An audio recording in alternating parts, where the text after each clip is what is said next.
It's red, it's Scottish, it sets a scene. Today we're drinking Blood Red Sky.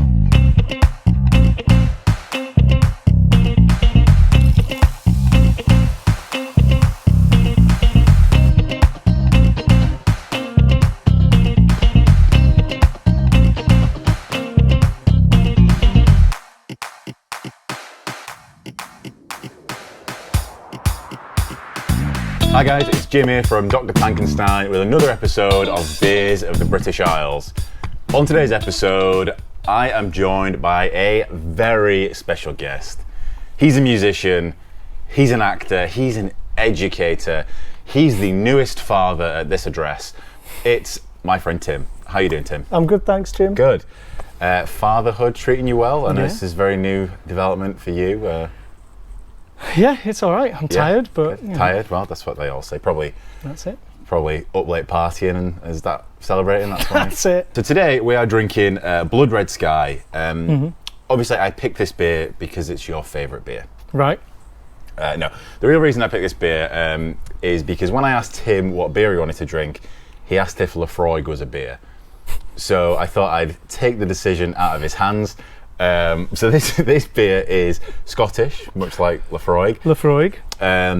It has rum in it, so there's kind of that booze aspect to it there, and it's barrel aged, much like I'm sure Lafroig is also. Yep. So Blood Red Sky, it's a 6.8% red ale, a Scottish red ale, I guess. I'm a fan of a red ale myself. What's a red ale?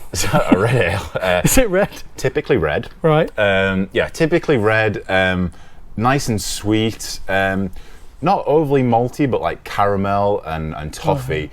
If you're a hop head, I don't know if you are, there's probably not going to be any hop character to this beer at all. And I'll know when I drink it. Oh, you'll know, yeah. I'll understand. You'll that. probably say, where's the hops? Where's the hops? Yeah. So speaking of hops, the hops that have gone into this beer, this 6.8% red ale, like I said, are Superstyrian. So those of you in the know, Superstyrian is kind of like a floral, I wouldn't even say spicy hop, to be honest. It's floral, it's very low alpha acid. So it's probably not got that high an IBU, I don't know that for sure. And there's probably not an awful lot of character, perhaps a slight hint of floralness. But the real strength of this beer is in A, the malt bill, and B, the barrel aging. I've discussed Innis and Gunn before. They not only do they have their own pale ale malt, not quite sure what makes that different from other pale ale malts, but they have their Innis and Gunn pale ale malt. This red ale also has roasted barley and chocolate malt in it, which is kind of weird because those two things particularly make a beer very, very dark and not red. So we got the chocolate malt, we got the roasted barley, the Innis and Gunn Special Pale Ale malt, and of course the signature barrel aging technique where, Tim, I don't know if you know this, but rather than placing the beer delicately into ancient barrels like many breweries do, wasting time doing that, Innis and Gunn simply smash up the barrels and drop that into the fermenter along with the beer. So I'm expecting something nice and sweet, like I say, caramel, toffee notes, and I'm also expecting kind of like vanilla. The brewery said you can expect rich fruits. Probably means like plums and things like that in there, but there's really only one way to find out. We're just gonna have to drink it. Yeah.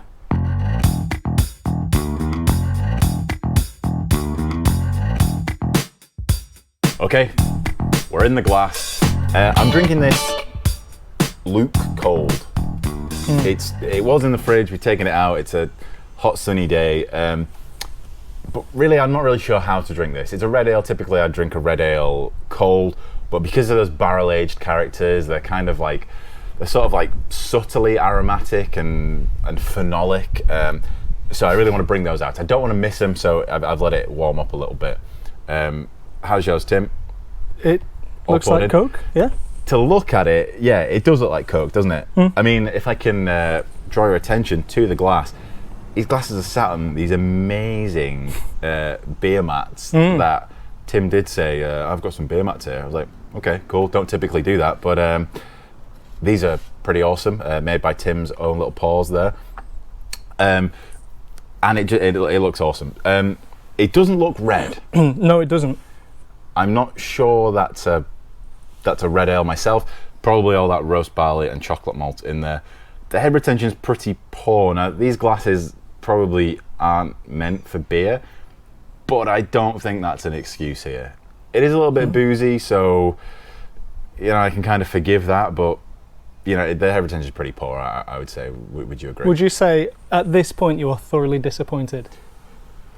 It's not looking good so far, is it? It's not red. Although if you do hold it up to the light, it kind of looks browny red. Browny red ain't red. No, it isn't. Right, I'm going to give this a sniff. Oh, it smells good. Oh my God. Yeah, it smells like beer. It smells. So you're getting a lot of yeast character there, but there is that kind of smoky phenolic touch in the back. Are you getting that? Almost like if you sniff a wine. Yeah. Ignore the beerness and think wine. Okay. Long and hard. Timsboard, everyone. Right, I'm gonna stop sniffing this and drink it now. Good.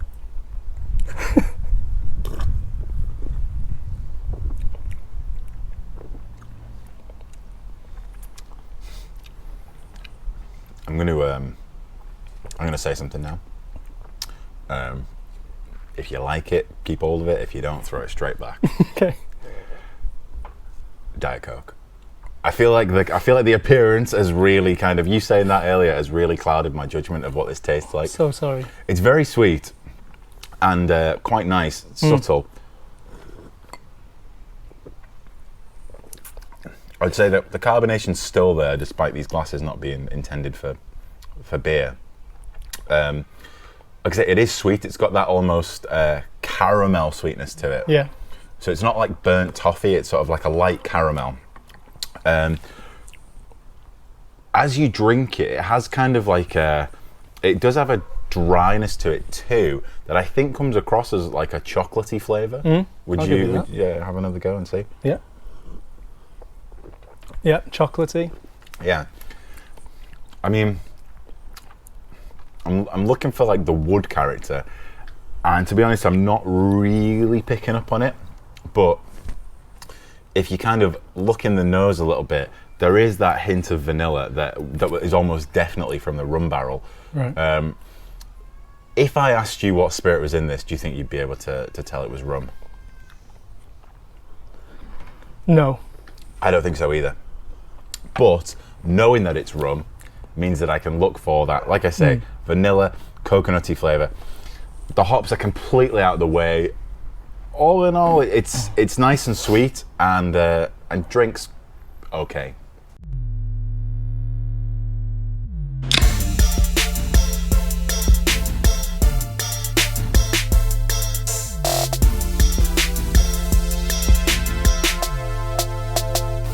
So the brewery that makes this, Innocent Gun, I've covered these twice before on two of the videos, so there's not really much more I can say about them, to be honest. Scottish craft brewery, I would say the biggest Scottish craft brewery that I know. They seem to be really big up there. I didn't realise you can get this stuff in Louisiana, so they're clearly like international. They have this kind of barrel aging process that I kind of touched on earlier, and I'll probably complain about again in a bit. They do like to name their beers creative things. You know, we got Blood Red Skies, quite evocative. We've got Mangoes on the Run and Tropic Like It's Hop. So instead of going over old stuff about the brewery, I've devised a game, a cleverly named game called Is It and Gun or Isn't It and Gun, where I'm going to reel off a list of things that are either beer names or slang terms that I've found on Urban Dictionary. Okay. Are you willing to play this game? More than willing. More than willing. I'm ready. Wow, I don't even know what that means. Okay. So, number one. Yeah. Thirsty Ferret. Thirsty Ferret. Thirsty ferret. Thirsty ferret. Yes. Is this a beer or is it an Urban Dictionary term? It's a beer, obviously. It is a beer. Yeah. It's an amber ale Right. by Badger Brewing. Brewing, yeah. Number 2, lickable clink. It's not real. Lickable clink. Urban Dictionary. Urban Dictionary, what do you think it means? It's, if you start saying it, Lickable clink just means clickable link. yeah. I guess some losers just say that, switch the... Like, Yes, yeah. just like that. Okay, number 3, white horse. White horse. That must be a beer. I got that off Urban Dictionary. Any idea what that means? White horse. Something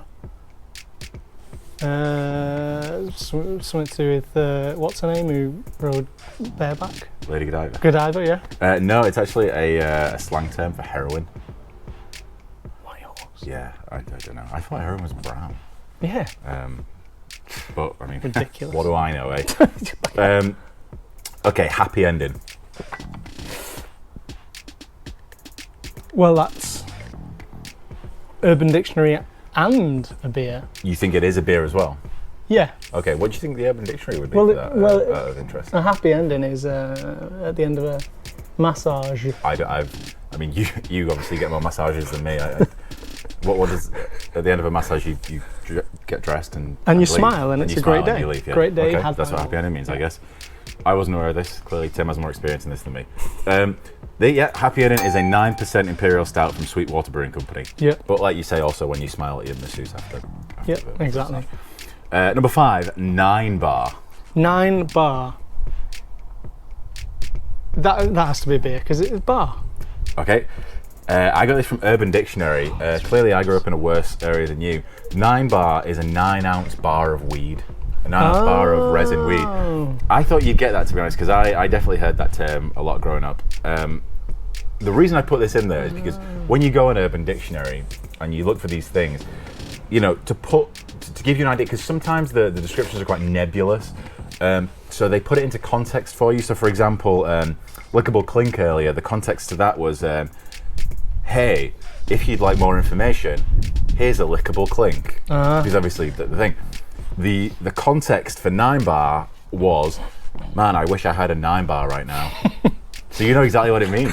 Now you know exactly what it means. Exactly, yeah. Okay, number 6, raging bitch. That has to be a beer.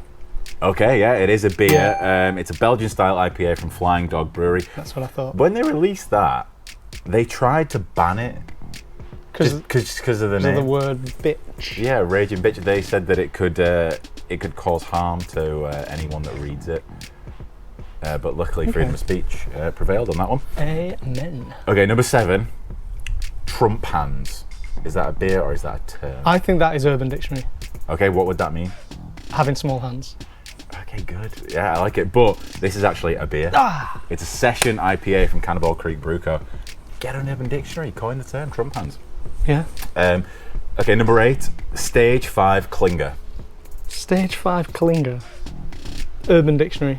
Urban Dictionary, okay. And what would that mean if it were on Urban Dictionary? Stage 5 Klinger. Something to do with something toilet based. Something crude. Oh, Tim. Sorry. Could you explain a little bit more? Or? If you've wiped and you've not quite got everything. Okay, guys, this is getting out of hand. Stage 5 Klinger is someone who gets very attached very quickly. Yeah, I Which mean, is to be similar. fair, a new father, you can see why that kind of stuff is on his mind. Number 9, Glen Coco. Glen Coco. That's a beer. Is it? Yeah. What kind of beer is it? It's like a chocolatey beer Okay, good. with cocoa. Glen Coco is actually an Urban Dictionary About beer. reference about a cocoa beer. And it's someone who has a lot of friends or pretends to have a lot of friends. And it's from the film Mean Girls. You ever seen Mean Girls? I have, yeah.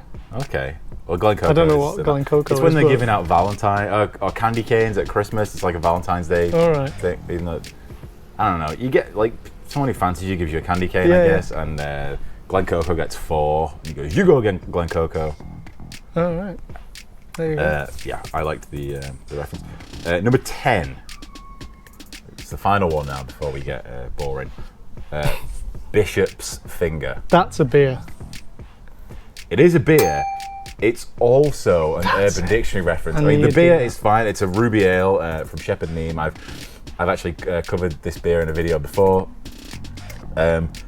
It's also an Urban Dictionary reference. That's far too disgusting for me to tell you what it is.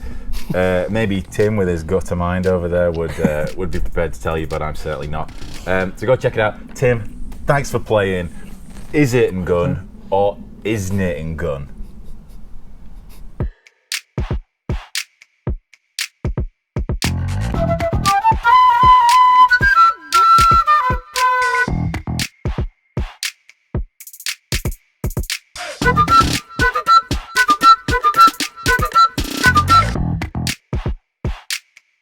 Okay, so this is usually when I have a guest, I like to ask them about their drinking past and you know when the best beer they had was and stuff. But you've just told me that you haven't had much beer recently. No, recently. No. Being the newest father at this address, I can see how that would be the case. So instead, I thought I would take this as a bit of a learning opportunity for myself and for the 6 people watching this. So Tim, you are a woodsman. Are you a carpenter? You're a joiner? What is the term for that?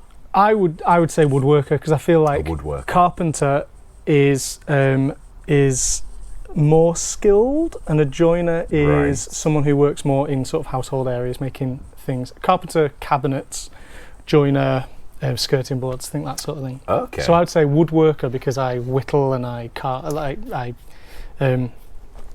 shape things. And these things are, I'll just say, you won't plug it, but I will. These things, your designs, your creations are commercially available at timsboard.com. And they're very good. This store was made by Tim, these beer mats, like I say, and this amazing bowl whittled from one piece of wood.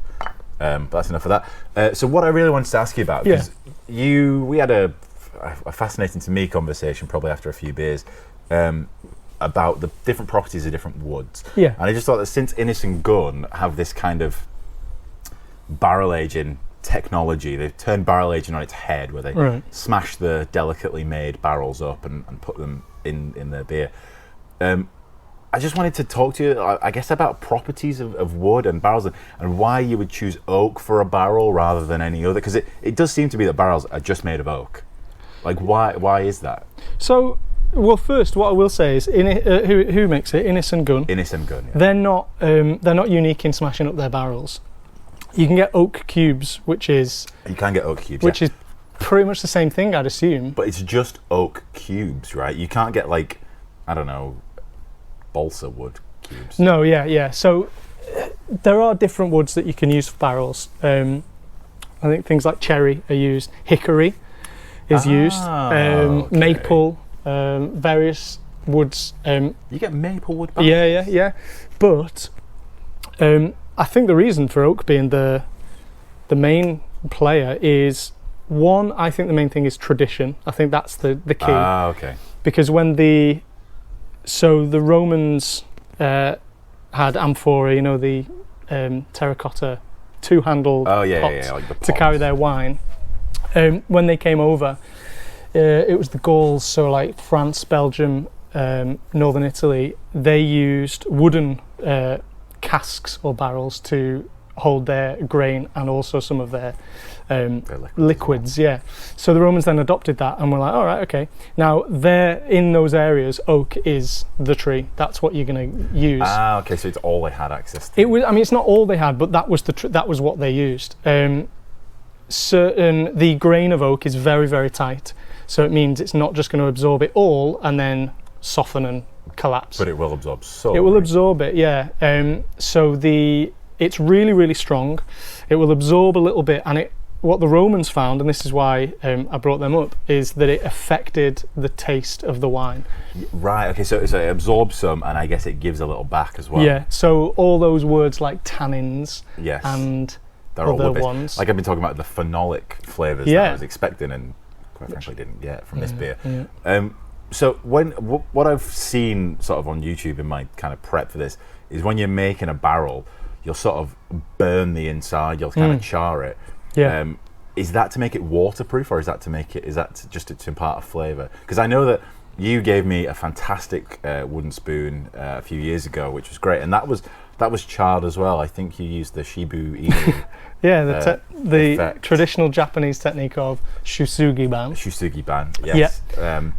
So you like that kind of thing. Yeah. Does that make it waterproof, or why would you do that? So if it's the Japanese technique of shusugi-ban, can we just see that? Yeah, you've got quite a nice thing. Yeah. There. So this, like for people who are still watching, this is just a wooden board.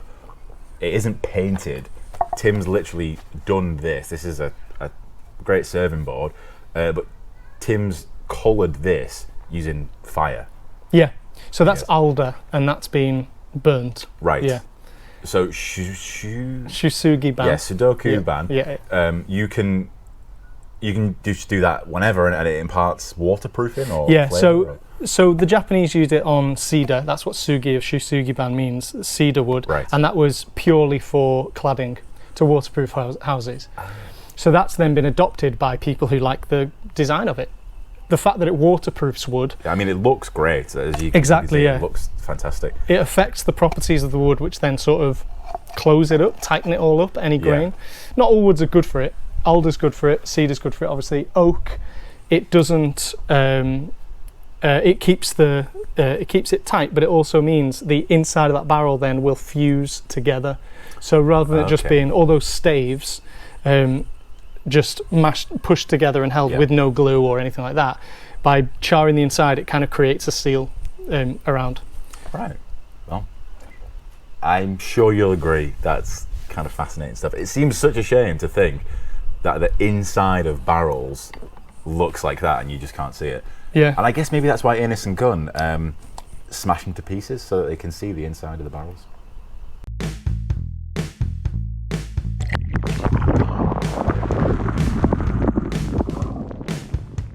Right, okay.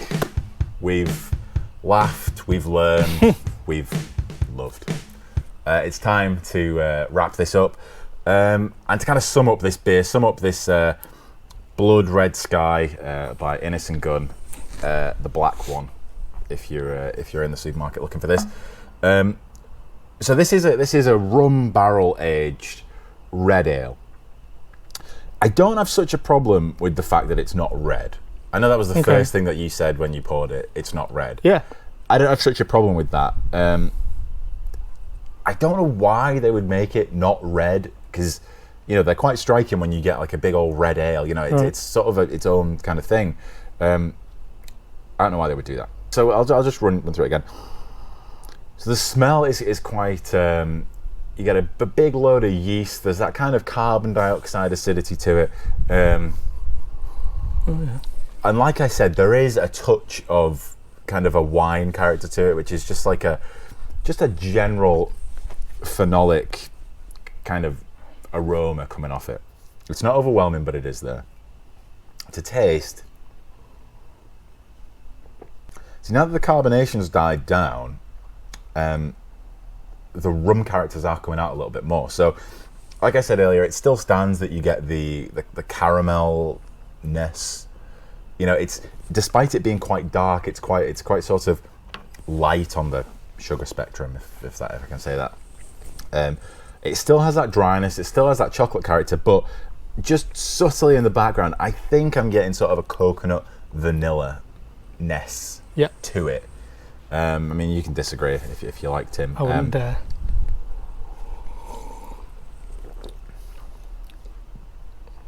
Yeah. So I'm going to rate this beer, and I'm going to basically rate it against what the brewery said.